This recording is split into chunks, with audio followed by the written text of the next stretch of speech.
Hi hello வணக்கம், welcome to Neela's kitchen. இன்றைக்கி நம்ம ஒரு சிம்பிள் அண்ட் ஈஸியான இன்ஸ்டன்ட் சாம்பார் சவ் சாம்பார் எப்படி பண்ணுறதுன்னு பார்க்கலாம். இதுக்கு தேவையான பொருட்கள் டிஸ்கிரிப்ஷன்லேயும் கொடுத்துருக்கேன்.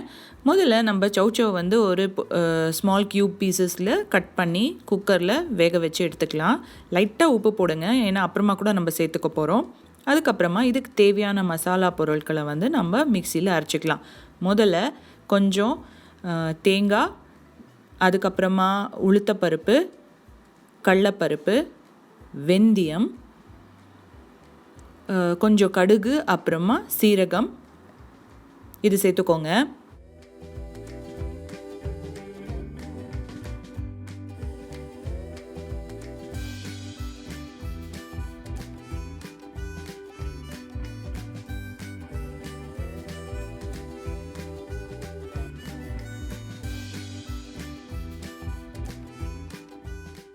அதே சேம் மிக்சர்லேயே நம்ம ஒரு 2 டீஸ்பூன் அளவு தனியா, அதுக்கப்புறமா மஞ்சள் தூள், அப்புறமா வெரமிளகாத்தூள்.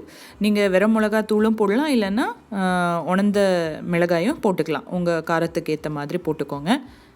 போட்டு இது நல்லா ஃபைன் பேஸ்ட்டாக அரைச்சிக்கோங்க. அதுக்கப்புறமா இதுக்கு சீசனிங் பண்ணலாம் வாங்க. முதல்ல ஒரு பேன் எடுத்து அதில் கொஞ்சமாக எண்ணெயை விட்டுக்கலாம். எண்ணெய் காஞ்சதும் அதில் நம்ம கடுகு, அதுக்கப்புறமா கொஞ்சம் சீரகம், கருவேப்பிலை அண்ட் பட்டை மிளகாய் தான் ட்ரை ரெட் சில்லி இதுவும் போட்டு நல்லா ஒரு பொரிய விடுங்க. அதுக்கப்புறமா நம்ம அரைச்சி வச்சுருக்கோம் இல்லையா மிக்சரில், அதை அந்த மசாலாவையும் இதில் சேர்த்து நல்லா மிக்ஸ் பண்ணி விடுங்க. தேவைப்பட்டால் கொஞ்சமாக தண்ணியும் விட்டுக்கோங்க. விட்டுட்டு கொஞ்சம் அப்படியே ஃப்ரை பண்ணுங்கள் ஒரு 5 நிமிஷம்.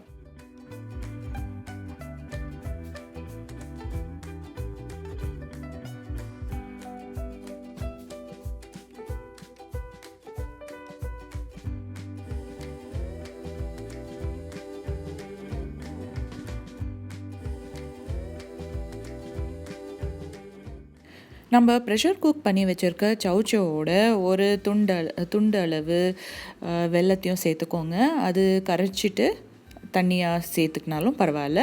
அதுக்கப்புறமா நம்ம மசாலாவையும் இது கூடவே சேர்த்து நல்லா மிக்ஸ் பண்ணி விடுங்க. இது நல்லா மிக்ஸ் பண்ணிட்ட அப்புறம் 1 கப் அளவு புளித்தண்ணி இதுவும் சேர்த்து நல்லா கலந்து ஒரு 5 நிமிஷம் கொதிக்க விடுங்க.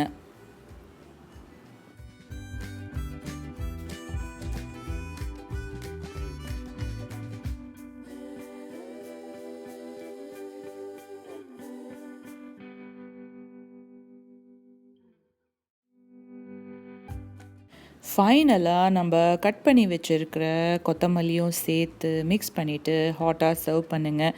இந்த வீடியோ உங்களுக்கு பிடிச்சிருந்தா கண்டிப்பாக லைக் பண்ணுங்கள், ஷேர் பண்ணுங்கள், சப்ஸ்கிரைப் பண்ணுங்கள். கூடவே பெல் ஐக்கானையும் ஹிட் பண்ணுங்கள். மறக்காமல் கமெண்ட்ஸ் போடுங்க. தேங்க்யூ.